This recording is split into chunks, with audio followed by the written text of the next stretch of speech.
Hey, what's going on, everybody? This is Frank Kellogg from Kellogg Fitness, and I wanted to talk about strength training. It's something I've been doing for the past 2 years, and I've been learning a lot, and I wanted to put together this video for a friend of mine to kind of highlight some high level points about strength training. And first and foremost, what you should keep in mind is whenever you do physical training, have fun and be safe and challenge yourself from those two baselines. Most importantly, and one of the most fun things to do is think about what move you want to get stronger on. For me, it's the bench press. So I like to get under the bar and see how much I can bench press. My goal is to bench press 225 pounds for 3 to 5 reps. Last time I tried, I did it for 2 reps. Alright, so step one is to pick your favorite move. You could do a squat and put a barbell on your back, or if you're not comfortable with that, take a kettlebell and hold it towards the chest. You can go like me and pick your favorite bench press variation, either holding a barbell or a couple of dumbbells.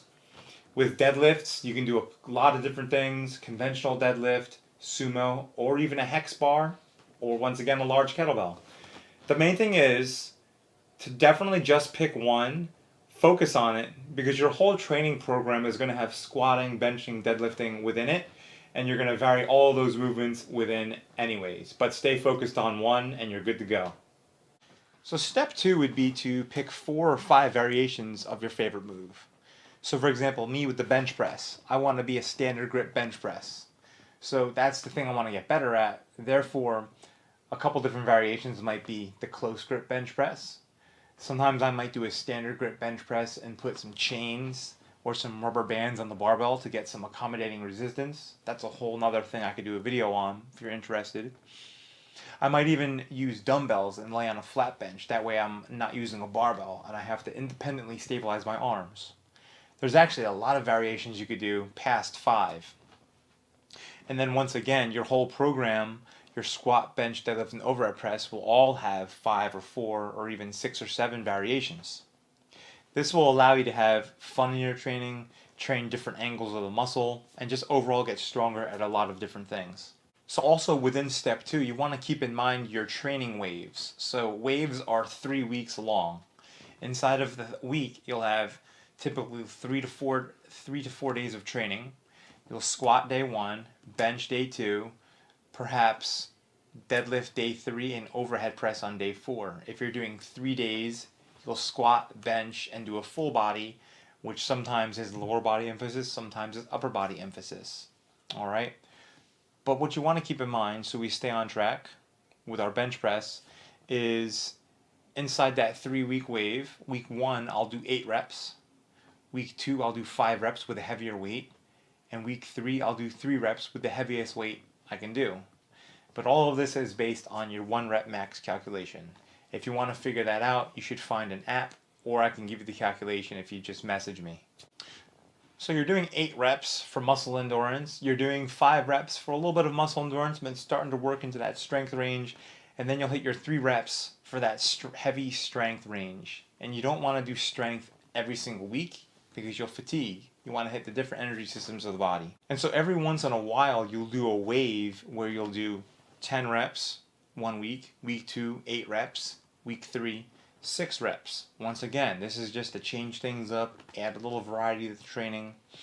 And then, just as I was talking about the days of the week, somewhere in that 3rd or 4th day, usually the 3rd day when you're doing like a full body workout, you'll include your movement pattern not in the beginning of the workout, but somewhere in the middle or end of the workout. And you'll include that movement pattern. For me, it would be the bench press. So I would do a floor press, and I would include it with 2 other movements, such as maybe a squat and then a carry, which is a walking plank. And this just ensures that I'm getting my movement pattern through a full body circuit, as well as training the movement pattern in a single exercise strength set. So step 3 would be your accessories. Usually for me, and I usually would just give this to anybody, on my squat day, I would do as almost a whole secondary strength set. I would do a split squat. And again, you can include your variation here. You can do your split squat with your front foot elevated to really get into hamstring and glute. You can do your split squat with the foot down on the ground again, and perhaps doing a 3 second pause on the way up. So there's lots of different measurements so you can work your sticking points in your main lift. Because remember, your goal is strength and you want to be able to move your weight as maximally as possible with the greatest amount of efficiency. So I train sticking points also with different pause reps. For push days, I'll do always do rows. I'm always training my back. I always tell people that you can't fire a cannon from a canoe. So I always try to pull things, whether I'm bent over on a bench pulling a dumbbell or a kettlebell, or if I'm laying face down on a bench pulling two dumbbells at the same time, just working those pulling movements so that it's all about push-pull, right? And I'll do this on the same training day. Sometimes that pull will be supersetted with another push, either an incline, I might incline bench press, or an overhead press.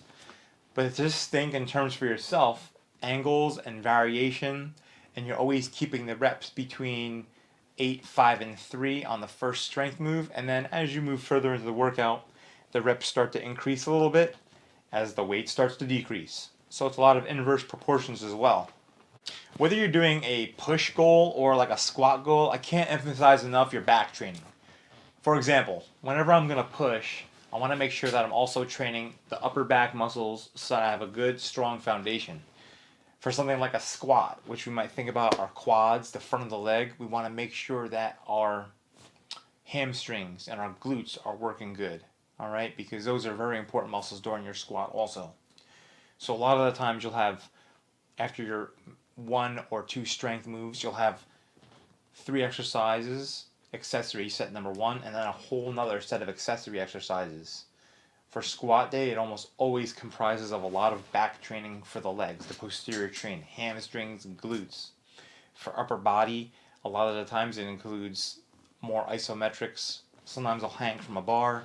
Sometimes I'll do a plate pinch where I'll hold 2 plates together and just work my grip strength. That kind of helps for a deadlift, not so much a bench press, but you get the idea. Vertical pulling is also very good. Push-up accessories with plank variations, which I'm going to be getting into next. Step number 4, ironically, core. This is one of my favorite things to talk about because everyone wants to get the six-pack. So the first thing I want to say is you got to get the diet in check. There's also a little bit of genetics. I'm not going to talk about so much aesthetic, but basically the functional aspects of the core and how the core is going to help you accomplish your strength goal, because that's what this is about. So planks, leg raises, and resistance bands. There are so many planks you can do. I can't even begin to get into it. But when you're doing a plank, you need to remember to keep your abdominals crunched, press yourself into the floor. You do core if there's time. If you're going over in your workout, since this is getting towards the end of the workout, you're at the 60-minute mark, 70-minute mark, I might recommend to keep your core training to a minimum. You have a rest of your day to get to. You don't want to overtrain. You lose focus. Your rest periods become longer. You start wasting time. However, if you stayed focused, you want to hit core, do 3 moves, isometrics for between 30 to 60 seconds. Rarely do you need to do a lot of crunches and rep type abdominal moves. You can do it. I do it. Never exceeds 20 reps. I don't do a lot of reps. So you got plank variations, you have laying on the ground variations, that's your leg raises, your scissor kicks, you need to keep your back braced, and then the third variation is your anti-rotational movements, your anti-lateral extensions. What is all this? I have a lot of videos on this, but it's where you hook up a band next to you, you hold your hands out, and the band would have you twist, and you're just resisting the twist. Okay, you could hold it up like this, and you would resist the lean, you would stay tall. So these are like isometric ways to work your obliques, your abs, the muscles around the low back. A lot more functional ways, the ways athletes train their core. And that's how I recommend training your core for a strength goal. Step 5 is cardio. Now cardio is what I like to call the icing on the cake. If you can get it on, do it. But if you're going over in your workout, just cut it out. If you're lifting heavy enough in your workout, you're not going to need cardio, and here's why. A lot of your lifts are going to be done at a 202 tempo. What that means is if I'm doing a bicep curl, for example, 1, 2, 1, 2. So it's 2 seconds up, 0 seconds at the top, and then 2 seconds back down. So that's 4 seconds of work. Do 10 reps, that's 40 seconds of work. So you just got to do the math here. 40 seconds is just as long as some cardio intervals. Now, bicep curl is a bad example because it's a small movement, but that tempo is included in your squat, your lunge, your bench press. The one day where you might have a little bit more cardio than, say, leg day would be your upper body day, because upper body requires a little bit less overall energy because your limbs are smaller. So let's go back to my example where I did my 10 rep floor press followed by 10 rep squat followed by a farmer carry where I hold my 2 dumbbells and just walk 40 yards back and forth. If I do 10 reps of the floor press at a 202 tempo, that's 40 seconds of work. I'll stand up, there won't be any rest between my floor press and squat.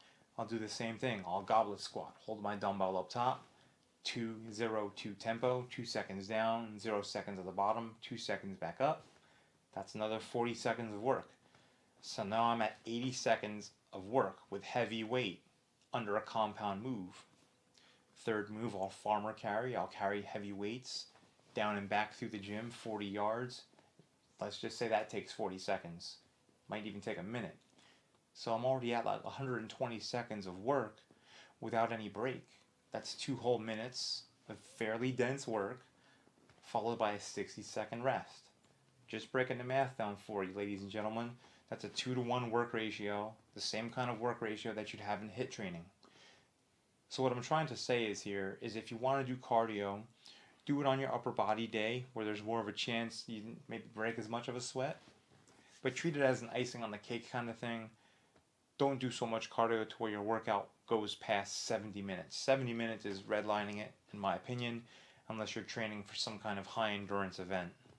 And last but not least, your cool down, because it's another popular buzzword in the fitness industry. So let's talk about how you cool down and what the purpose of your cool down would be is. Now, first of all, after you get done with an intense workout, you just want to make sure that your body continues moving throughout the day, especially if you did your workout in the morning. If you did your workout at night, just try to get yourself as calmly to sleep as possible so you can get good recuperative rest, okay? And then the second thing, obviously, is just drink lots of water, eat good foods, get good rest, which we already talked about. It's input-output without getting too complicated with science. There may be other circumstances that you deal with, but good input equals good output, usually and generally speaking. And then people talk about 5-minute cooldowns, but rather than do a 5-minute cooldown, take your workouts straight to the end and just continue moving throughout the day. What matters most is what you do with the 24 hours between workouts, more so than that 5-minute cooldown, which we might think is magically going to reduce soreness. It might, but when I tell people to cool down, it's not intense stretching. Usually it's just relaxing, laying down for a few seconds, wringing out the muscles, checking in with your mobility, not overstretching. So that's what I have to say on cool down. Hopefully these 6 steps helped you. If you want a specific workout program tailored to your strength goals, you can contact me and we can book a call and get you going. Live legendary, gain greatness.